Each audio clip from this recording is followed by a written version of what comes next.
Nossa senhora, assim, você vai pegando, é inacreditável. Esse caso, minha gente, a própria filha, lembrando, daqui a pouco a gente vai falar, em 2012, há 10 anos, o pai dessa criminosa e marido da idosa que estava sendo vítima, o Jean Boguiche, marchand, colecionador de artes, por isso que a idosa tinha tantas artes avaliadas em milhões e milhões de reais, ele era um grande colecionador, amicíssimo do Boechat.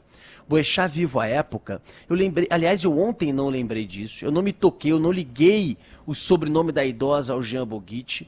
Quem me alertou para isso foi a Verusca. É porque estavam preservando, a gente não tinha o nome dela. A gente, na verdade, ainda não deu o nome da idosa e a gente só foi saber o sobrenome da filha quando a polícia divulgou a identidade dela na coletiva de imprensa depois. Então a gente não sabia na hora. A Verusca, quando soube na coletiva, me mandou ontem, Pinho, áudios e ela falou, Rodolfo, esta senhora é a esposa do Jean Boguiche, lembra do incêndio? E eu lembrei como se fosse hoje, porque o Boechat era muito amigo do Jean, e uma cobertura em Copacabana pegou fogo. E eu lembro que a gente noticiou, toda a imprensa noticiou, inclusive à época, havia uma grande preocupação, porque boa parte do apartamento lambeu com o incêndio, com o fogo, com as labaredas, e a preocupação era as preocupações eram exatamente na hora de citar obras valiosíssimas, as que foram agora alvo de apreensões, de buscas, etc., como a da Tarsila do Amaral, como a de Di Cavalcante.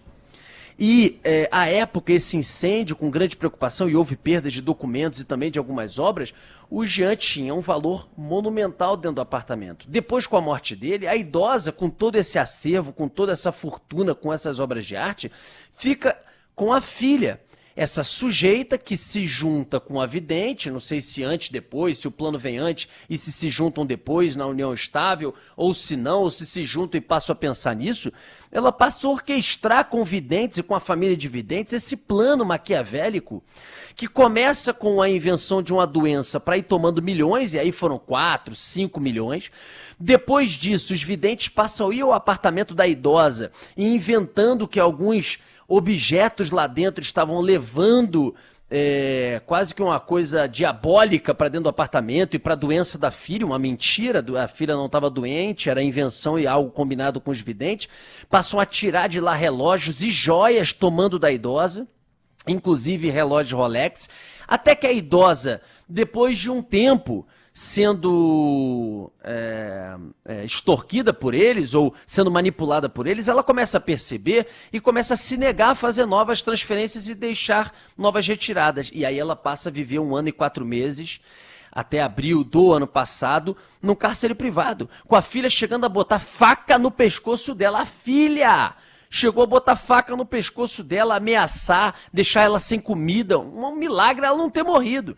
Ela consegue em determinado momento sair, contar para uma amiga e etc. E começar a impedir a própria filha de entrar em casa e de eles, inclusive com os porteiros ali envolvidos do prédio, eles não entram mais aqui, ninguém pode entrar mais, etc. Se isolar. Até que ela ganha coragem, porque não é fácil.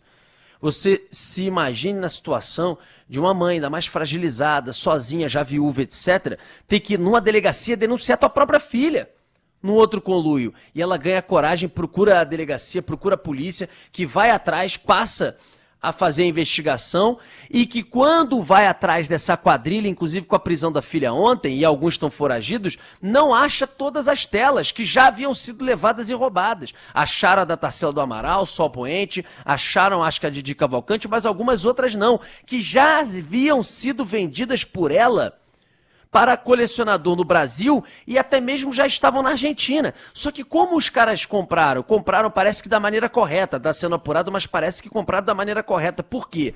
Porque era a filha do Jean Boguiche, que era muito conhecido como colecionador e marchand, vendendo. Como é que eles poderiam imaginar que a filha de Jean Boguiche estaria vendendo numa armação ou numa ilegalidade? Eles falam, não, tudo bem, você está vendendo, está aqui, vamos fazer da maneira correta. Ela pegou o dinheiro. E, inclusive, eles estão, depois da descoberta, estão devolvendo ou já devolveram as obras de arte. Agora, essa mulher tem que pagar por tudo. Isso é uma história, mais uma vez, de cinema. E eu volto a te falar, Pinho e Ágata. E Pri, talvez isso passe a ser apurado. Ontem, eu falando com a Verusca, veio uma pulguinha atrás da orelha. não tem como ser diferente da Verusca, minha na conversa. E eu não tenho dúvida que a polícia vai apurar. O incêndio de 2012 foi um incêndio ocasional? Foi um incêndio realmente acidental? Com essa filha aí, meu amigo, eu juro pra você que eu já tenho dúvidas de qualquer negócio. Quem faz isso que ela fez com a própria mãe, eu não duvido de absolutamente nada com relação a ela. Até porque grande parte dos quadros que acabou sendo perdida no incêndio eram de quadros muito valiosos com seguros milionários, né, Priscila Xavier? Obras, inclusive, únicas no Brasil, né, Exatamente. Uma delas era a obra O Samba, do Di Cavalcanti, que se perdeu durante esse incêndio, que só o seguro dessa obra é avaliado em 35 milhões de dólares, ou seja, mais ou menos 150 milhões de reais. A gente conversou com o Jones Bergamin, que é diretor-presidente da Casa de Leilões Bolsa de Arte, e ele relembrou esse incêndio também. Tudo com água no chão, tentando recuperar o que podia ser recuperado, né? E eu acho que o acervo dele estava bem espalhado. Além das galerias que ele tem em Ipanema, ele tinha as coisas, a parte que estava no Museu no Mar e a parte grande também que está no apartamento que eles têm em Paris. Lá também tem bastante obras. Se perdeu o Samba, do Di Cavalcanti, que é a obra-prima da arte brasileira, um quadro icônico. Foi a coisa assim, pior que podia ter acontecido para a arte brasileira. Não tem nenhum museu no Brasil que tenha um Di Cavalcanti daquela qualidade. Olha a importância, né? Pois é, ele é conhecido então, no mundo da arte como Samba do Di Cavalcanti, Pri, o Peninha tá falando aí, era grande amigo do Boechat também, e traz essas informações, porque também era muito próximo, além do Boechat, do próprio Jean. Então, o Samba do Di Cavalcanti, pelo que eu entendi aqui, ele se perdeu no incêndio, aquele de 2012? Isso, segundo o Peninha, esse quadro ele se perdeu no incêndio. Além dele, mais ou menos de 20 a 30 obras, segundo o Peninha, se perderam durante esse incêndio também. E só essa obra do Di Cavalcanti rendeu ali um pagamento do seguro de 35 milhões de dólares. Em reais, cerca de 150 milhões. Todos os quadros. Só que esse era um dos mais altos, se não o mais alto, né, Pedro? Exatamente. E dessas obras agora, o Peninha também contou pra gente que o Sol Poente é avaliado em mais ou menos 150 milhões de reais, assim, de venda imediata. E são quadros que não estão no mercado. Então, só o Sol Poente são 150 milhões de reais. E o Sono também, da Tarsila do Amaral, são 130 milhões de reais, Rodolfo. Meu Deus, então só o Sol Poente, se for vender, ele tá dizendo assim, ó, se você for botar agora no desespero, preciso do dinheiro. Não é tipo, espera uma grande oferta, leva um leilão, anuncia, não, tá?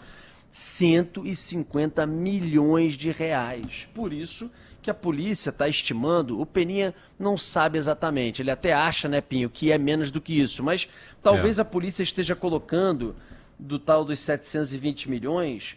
Não sei se a polícia junta com tudo o resto, com relógio, com um monte de coisa. A grande maioria é das obras de arte. Vamos colocar, eu não vou lembrar os valores exatos, se você tiver, Pri, me fala. Você tem? Tenho. O que é joia, o que é obra de arte e o que é depósito bancário? De acordo com o delegado Gilberto, 9 milhões de reais foram em transferências.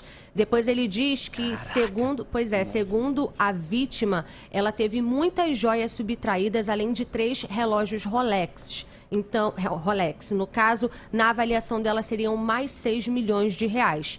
E o resto do montante então, tira seria... 15.705 só de obras, aproximadamente. E assim, esse montante, os 705 milhões de avaliação das 16 obras roubadas, 3 delas recuperadas na Galeria de São Paulo, 2 estão no Museu da América Latina em Buenos Aires e as outras foram encontradas durante a operação.